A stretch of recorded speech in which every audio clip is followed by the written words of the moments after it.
Staff Sergeant Maria Santos stared at the stack of paperwork on her desk, her jaw clenched tight as laughter echoed from the break room down the hall. She could hear them clearly, the same voices that had been undermining her for the past 8 months at Fort Brennan Army Base in Colorado. Desk girls at it again, came the voice of Sergeant First Class Mike Torres, loud enough to carry. Bet she's filing those reports real neat and tidy. More laughter. Maria's pen snapped in her grip. She had earned her explosive ordnance disposal certification with the highest scores in her class. She had served 2 tours overseas, successfully neutralizing over 40 improvised explosive devices in Iraq and Afghanistan. She had saved countless lives. But here at Fort Brennan, none of that seemed to matter.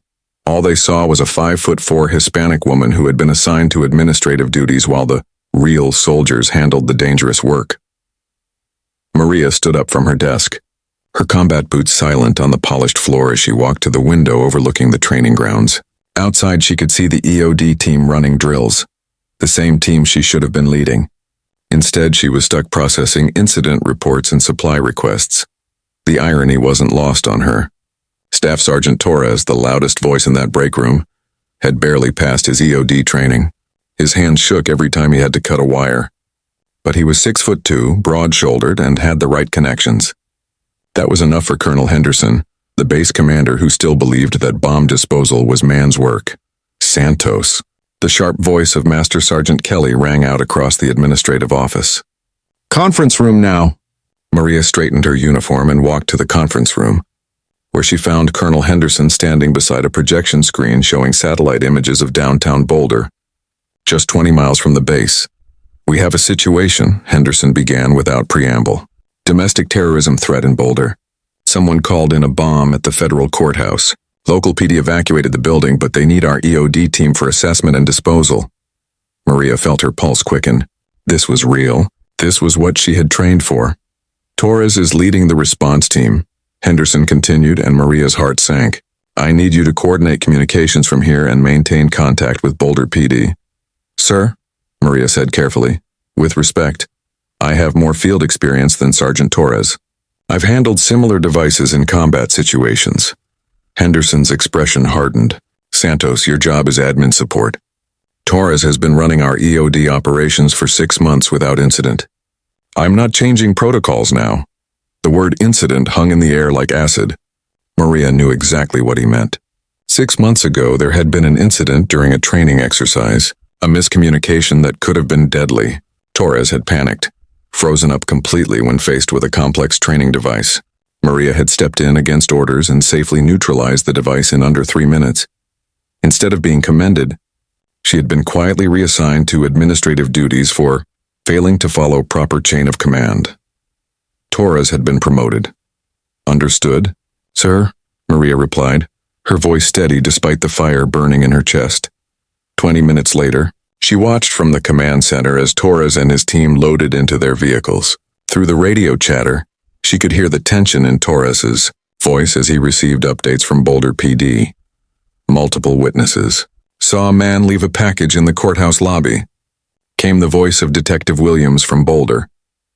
"Pigeon building's been cleared, but we need your assessment before we can determine next steps." Maria's fingers worked quickly across her computer keyboard, pulling up building schematics of the Boulder courthouse. She had studied this building before. It was a common target in their threat assessment protocols. She knew every entrance, every exit, every structural weak point. As she listened to the radio traffic, a cold realization began to form in her mind. The description of the device, the location, the timing, it all pointed to something much more sophisticated than a simple pipe bomb or pressure cooker device. "Torres, this is Base Command," she spoke into her headset. "Be advised, courthouse has underground utility tunnels. If this is a diversionary device, there could be secondary charges in the foundation." "Copy that, desk girl," came Torres's voice, dripping with dismissive sarcasm. "I think I can handle a basic threat assessment."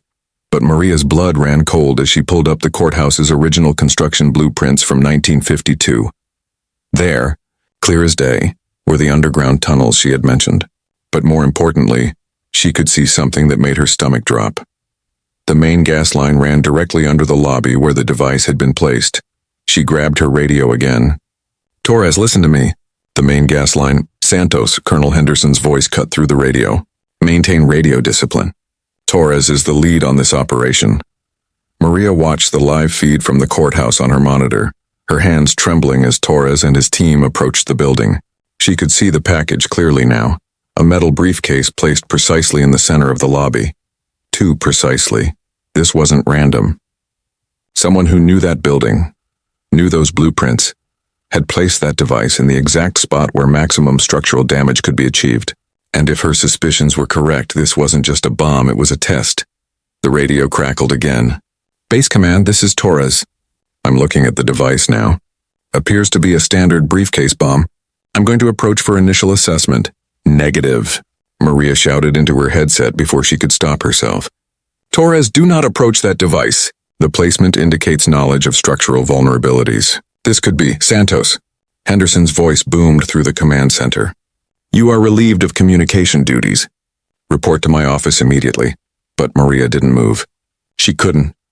Because at that moment, every alarm bell in her mind was screaming the same thing. This wasn't just a bomb. This was something far worse.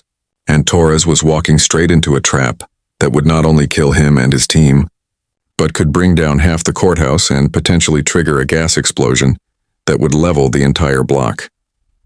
She looked at Henderson, then at her computer screen showing the live feed, then at the radio in her hand.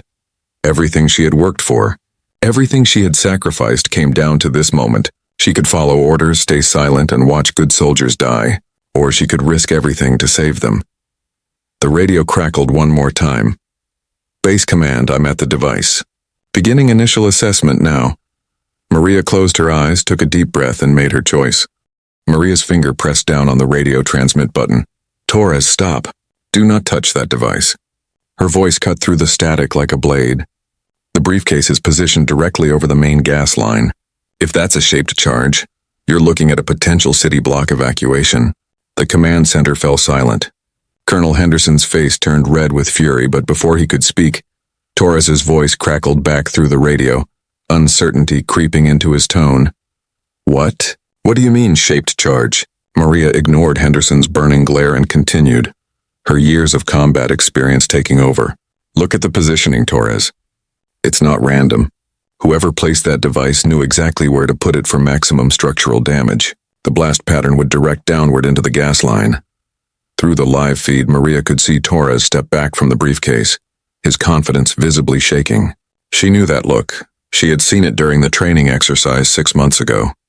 He was in over his head. Santos. Henderson's voice boomed. Step away from that radio immediately. You are directly disobeying orders.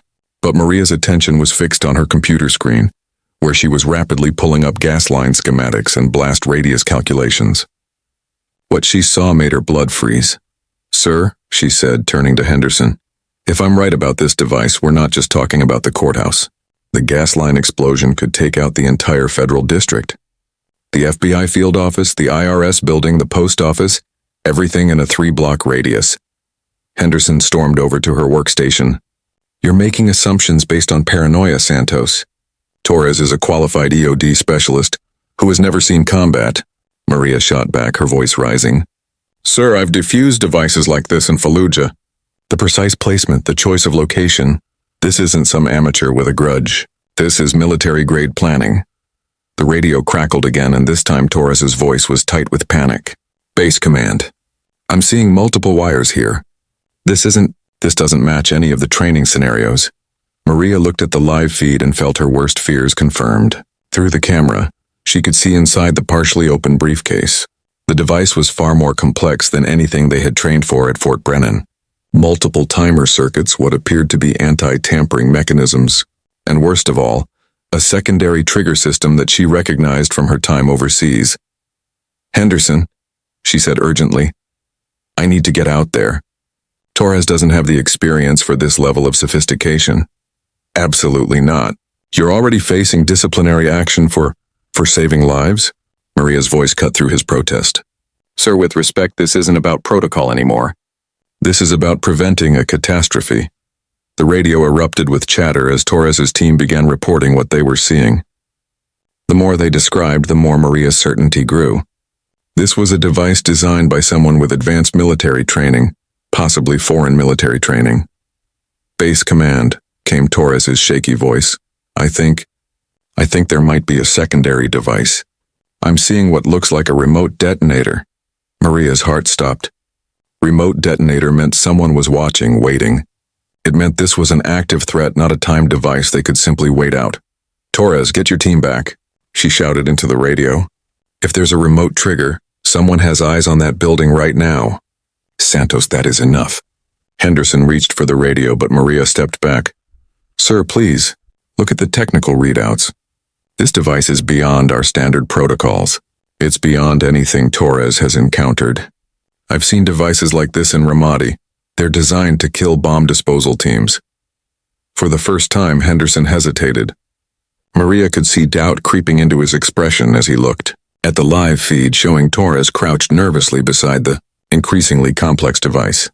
The radio crackled with Detective Williams's voice from Boulder PD. "Army team, we've got movement in the building across the street. Possible spotter with binoculars." Maria's blood turned to ice. "They're watching," she whispered. "This whole thing is a setup." At that moment, Torres's voice came through the radio, high with panic. "Base command, I need help. This thing has pressure sensors, motion detectors, and something I've never seen before. The timer just changed. It's counting down faster." Maria looked at Henderson, then at the live feed showing Torres and 3 other soldiers in immediate danger, then at the gas line schematics on her screen showing the potential destruction radius. "Sir," she said quietly, "I can save them, but you have to let me go." Henderson stared at her for a long moment, the weight of command heavy on his shoulders. In that silence, Maria could hear Torres's panicked breathing through the radio, could see his hands shaking as he tried to make sense of wires and circuits that were beyond his training level. "The answer is no, Santos. I will not risk another soldier based on your assumptions." Another soldier. The words hit Maria like a physical blow. She realized Henderson wasn't just talking about her safety. He was talking about his own reputation. If she went out there and failed, it would reflect poorly on his decision-making. If Torres failed, well, he had followed protocol. "What's the timer showing now, Torres?" Maria called out. 12 minutes? No, wait. It just jumped to 8 minutes. 8 minutes. Maria's mind raced through the calculations. Even if they called for a wider evacuation now, they couldn't clear 3 city blocks in 8 minutes. And if her assessment was wrong, if this was just a standard device, Torres might be able to handle it. But if she was right, the radio erupted with shouting as Torres's voice cracked. "Something's happening. The device is making sounds, beeping faster. I think I triggered something." Through the live feed, Maria could see Torres stumbling backward from the briefcase, his face pale with terror. His hands were shaking so violently he could barely hold his equipment. "Base command, I need immediate backup. This device is beyond my skill level." Maria looked at Henderson one more time. "Sir, please, I'm begging you. Let me save them." Henderson's jaw was set in stone. "The answer is no, Staff Sergeant. That is my final decision." Maria nodded slowly, then reached down and began unbuttoning her administrative uniform jacket. "What are you doing?" Henderson demanded. "Following my conscience, sir." Maria pulled on her tactical vest from the equipment locker behind her desk. "You can court-martial me later. Right now there are soldiers in danger and a city at risk. Santos, if you leave this base without authorization, you will be arrested for desertion and disobeying direct orders." Maria strapped on her bomb disposal equipment, each piece feeling familiar and right in her hands after months of pushing papers. "Then arrest me when I get back, sir. Assuming any of us survive the next 7 minutes." She grabbed the radio and spoke directly to Torres. "Hold position. Do not touch anything else. I'm coming to you. Maria." Torres's voice was small and frightened, all his earlier bravado gone. I can't do this. I'm sorry. I can't do this." Maria was already moving toward the door when Henderson's voice stopped her cold. "Santos, if you walk out that door, you will be stripped of rank and dishonorably discharged. Your military career will be over. Everything you've worked for gone." Maria paused at the threshold, her hand on the door handle. Behind her lay 12 years of military service, her pension, her career, everything she had built her life around. Ahead lay certain court-martial and the end of everything she had worked for. But also ahead were 4 soldiers who needed her expertise to stay alive. She turned back to Henderson one last time. "Sir, some things are more important than careers, and with that, Staff Sergeant Maria Santos walked out of the command center and toward the motor pool, leaving behind everything she had ever worked for to save the lives of men who had spent months calling her desk girl. The timer was now showing 6 minutes and counting down fast. Maria's military vehicle screamed down Highway 36 toward Boulder, her emergency lights cutting through the afternoon traffic. Through her earpiece, she could hear the chaos unfolding at the courthouse. Torres's panicked breathing, Detective Williams coordinating evacuations, and the ominous beeping of the device growing faster with each passing second. 5 minutes, 30 seconds.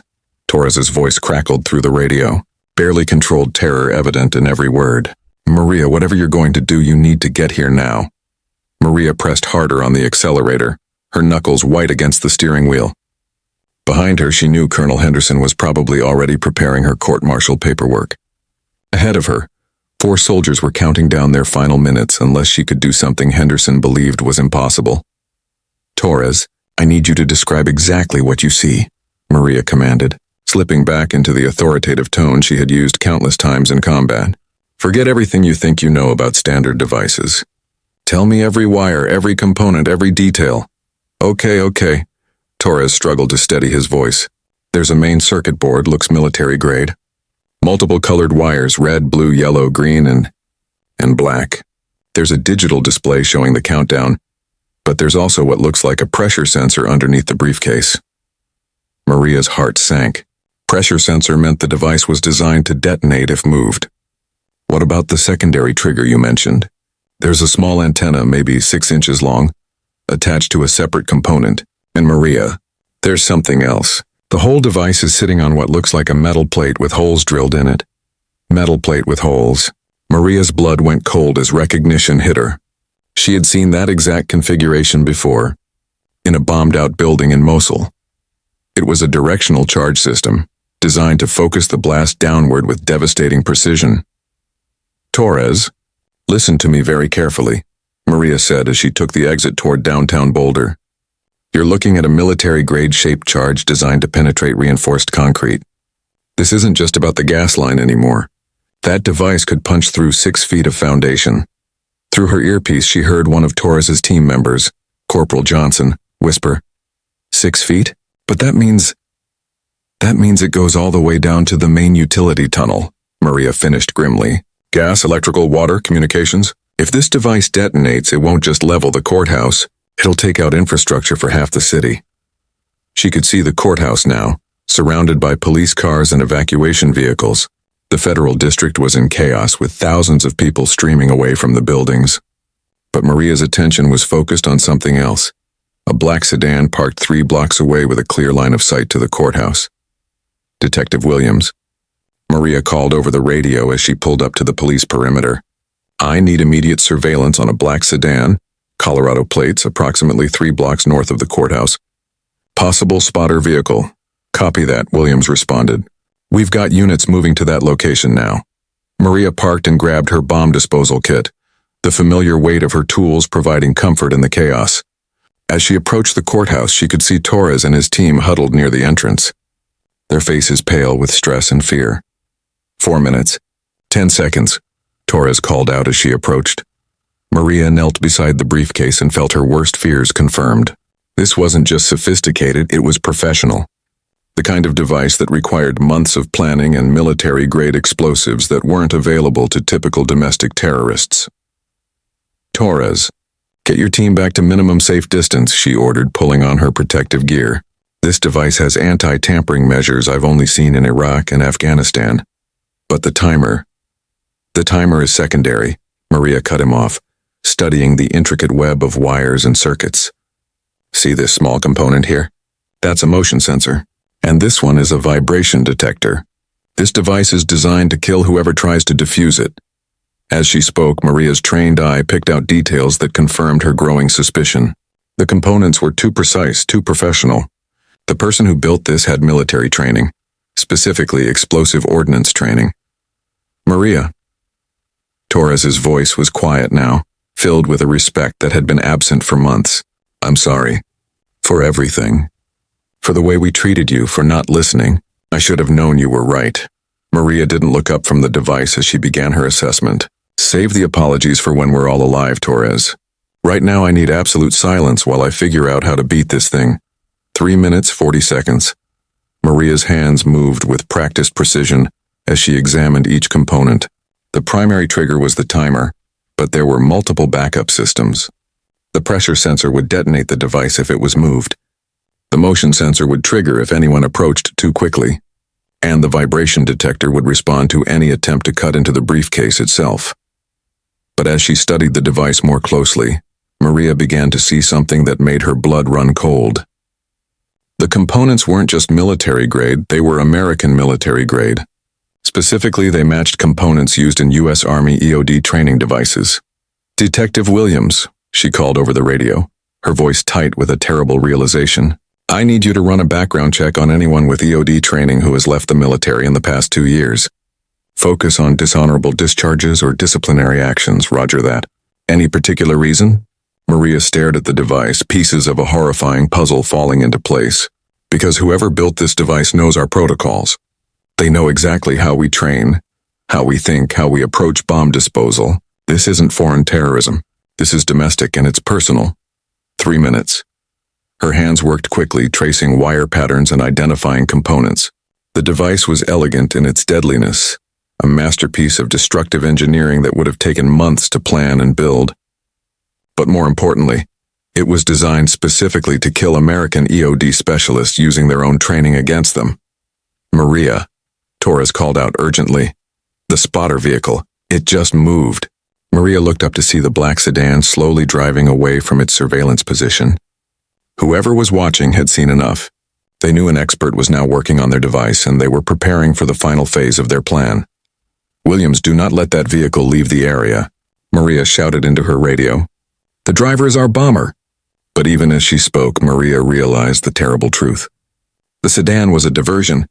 The real spotter was somewhere else, somewhere with a clear view of her work. And they were getting ready to trigger the remote detonator. 2 minutes, 30 seconds. Maria's hands moved faster now, identifying the critical circuits. She could disable the timer, but the pressure sensor and motion detector would still be active. She could neutralize the anti-tampering devices, but that would take time she didn't have. And somewhere out there, someone was watching her work, finger poised over a remote trigger. "Torres," she called out without taking her eyes off the device. "I need you to do something for me. Look around the area and tell me where you would position yourself if you wanted to watch this courthouse without being seen." Torres scanned the surrounding buildings, his training finally kicking in. The parking garage across the street, 4th level. Perfect view, multiple escape routes. Get Williams to check that location. Our bomber is up there right now and they have a remote trigger. 2 minutes. Maria had identified the critical circuit, a single red wire that controlled the shaped charge. Cut it and the directional blast would be neutralized, but the device would still explode, just without the penetrating power to reach the gas line.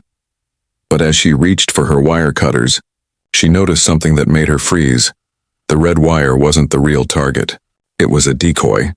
The actual critical circuit was hidden beneath the main component board, invisible unless you knew exactly where to look. 1 minute, 40 seconds. Someone with intimate knowledge of EOD procedures had designed this device to fool even experts. They had studied American bomb disposal techniques and built a weapon specifically designed to kill the people trying to save lives.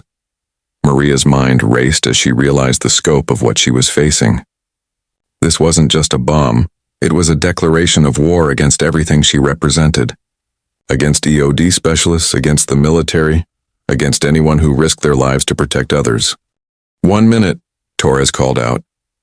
Maria took a deep breath, steadied her hands, and began the most dangerous bomb disposal of her career. She had 60 seconds to save not just her own life and the lives of Torres's team, but potentially thousands of innocent people in downtown Boulder. And somewhere above her in that parking garage, someone was watching and waiting for the perfect moment to press a button and turn her into another casualty in their twisted war against the uniform she wore. 50 seconds, Maria. Her hands moved toward the hidden circuit, knowing that one wrong move would end everything. But as she reached for the critical wire, her radio crackled with Detective Williams's urgent voice. "We've got movement in the parking garage. Suspect is armed and appears to be holding some kind of remote device."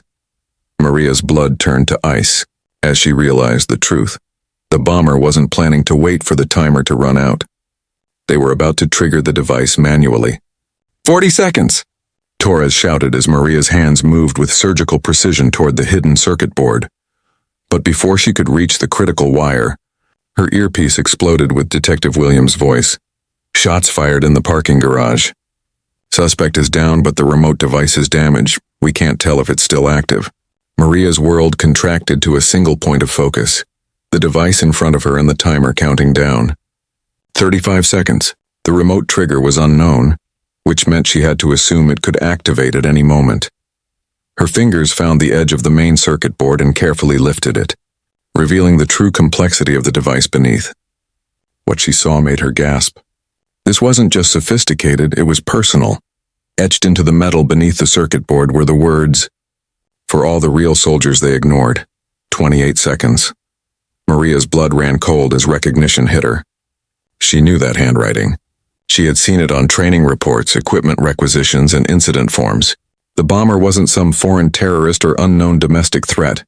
It was Staff Sergeant Jennifer Walsh, her predecessor in the EOD unit, who had been dishonorably discharged 18 months ago for psychological unfitness after repeatedly clashing with Colonel Henderson about gender discrimination in the unit. Maria. Torres's voice cut through her shock. 20 seconds! Maria's hands moved automatically, muscle memory taking over as the pieces fell into place. Walsh had been one of the most skilled EOD specialists in the Army, but she had been forced out after filing multiple complaints about being passed over for leadership positions in favor of less qualified male soldiers. The same pattern that had later affected Maria. 15 seconds, Maria found the real critical circuit, a thin blue wire hidden beneath a false panel that Walsh had designed to look like structural reinforcement. It was brilliant and deadly, requiring not just EOD expertise but intimate knowledge of American training protocols. 10 seconds. But as Maria reached for her wire cutters, she heard something that made her freeze. Footsteps running toward the courthouse entrance. "Maria, get out of there." It was Colonel Henderson's voice, and he was running toward the building despite the danger. "I was wrong. You were right about everything." "Stay back!" Maria shouted, her wire cutters poised over the blue circuit. 5 seconds. Time slowed to a crawl as Maria made the cut. The wire separated cleanly, and for a heartbeat nothing happened. The timer continued counting down. 4, 3, 2. The display went dark. Silence. Maria sat back on her heels, her hands shaking from adrenaline. Around her she could hear Torres and his team cheering, Detective Williams coordinating the all-clear over the radio, and the distant sound of Henderson's heavy breathing as he reached the courthouse entrance. "How did you know?" Henderson asked as he approached, his face pale with the realization of how close they had all come to disaster. "How did you know it was Walsh?" Maria stood up slowly, removing her protective gear. The device was too perfect, too specifically designed to kill EOD specialists. Only someone with our exact training could have built something this sophisticated. And the personal message etched inside. Jennifer Walsh always signed her work. Walsh? Torres stepped forward, confusion evident in his voice. But she was discharged for psychological issues. She was discharged, Maria said quietly, for filing complaints about the same discrimination I've been facing. The same discrimination that kept me at a desk while less qualified soldiers handled field work. Henderson's face flushed red with shame and realization. "Maria, I owe you an apology. More than an apology. You saved dozens of lives today. Maybe hundreds, but Maria wasn't finished. Sir, with respect, this isn't just about today. Jennifer Walsh became a terrorist because she felt the system had failed her, because qualified women were pushed aside in favor of maintaining the status quo. If you had listened to her concerns, if you had addressed the discrimination in this unit, none of this would have happened." Detective Williams approached with an update from the parking garage. "We found Walsh's body and a manifesto. She specifically targeted this courthouse because it represented federal authority, the same authority she felt had betrayed her. The device was designed to kill EOD specialists, to make the Army pay for what she saw as systematic discrimination." Maria looked around at the faces surrounding her. Torres and his team, who had spent months undermining her. Henderson, who had refused to recognize her expertise. The Boulder police officers who had watched her risk everything to save lives. Jennifer Walsh was wrong to turn to terrorism, Maria said, her voice carrying across the courthouse steps. But she was right about one thing: the system is broken. Good soldiers, male and female, suffer when politics and prejudice matter more than competence. Henderson stepped forward, his usual commanding presence subdued. Maria, I want you to know that as of this moment, you are being reinstated to full EOD duties. I'm also recommending you for the Bronze Star for your actions today. And Torres? Maria looked at the man who had led the harassment against her for months. Torres stepped forward, his face red with shame. Maria, there's no excuse for how I treated you. You saved my life today. After months of me disrespecting yours, I'll be requesting a transfer. You deserve to lead this unit. Maria studied his face, seeing genuine remorse mixed with a newfound respect. Mike, I don't want you transferred. I want you trained properly, all of you. She looked around at the other members of the EOD team. Because the next time we face something like this, I want every one of you to be capable of handling it. You mean? Henderson asked. I mean, we train together, we serve together, and we respect each other based on competence, not gender. Jennifer Walsh felt abandoned by the system she served. That ends now. As the afternoon sun began to set over Boulder, Maria walked back toward her vehicle, knowing that her life had fundamentally changed. Behind her, she could hear Henderson already making calls. To the Pentagon, to the press, to anyone who needed to know that Fort Brennan's EOD unit had a new leader. Her radio crackled one final time with Detective Williams's voice. Staff Sergeant Santos. We found something else in Walsh's apartment. Plans for attacks on 3 other military bases, all targeting EOD units. What you did today didn't just save Boulder. You probably prevented a nationwide terrorist campaign. Maria paused beside her vehicle and looked back at the courthouse, where Torres and his team were carefully securing the disabled device. For the first time in months, she felt the satisfaction of work well done, of skills properly utilized, of respect earned through action rather than demanded through politics. Her phone buzzed with a text message from an unknown number. Saw the news about Boulder. Always knew you were the best EOD specialist in the Army. Proud to have served with you. Captain Rodriguez, 1st Infantry Division. More messages followed. Former colleagues, combat veterans, fellow EOD specialists from across the country who had heard about her actions. Word was spreading that the desk girl had done what an entire bomb squad couldn't do. As Maria drove back toward Fort Brennan, she realized that Jennifer Walsh had been right about one thing. The system needed to change. But Walsh had chosen destruction as her answer. Maria had chosen to prove her worth through action, to earn respect through competence, and to build a better future for the soldiers who would come after her. By the time she reached the base, Colonel Henderson was waiting for her with transfer orders, not for punishment but for promotion. She was being assigned to lead the regional EOD training center, where she would be responsible for training the next generation of bomb disposal specialists. Maria, Henderson said as he handed her the orders, I want you to know that I've learned something important today. The best soldiers aren't always the ones who look the part or play the politics. They're the ones who step up when lives are on the line. Maria took the orders and smiled, the first genuine smile she had worn in months. Sir, she said, they can call me whatever they want.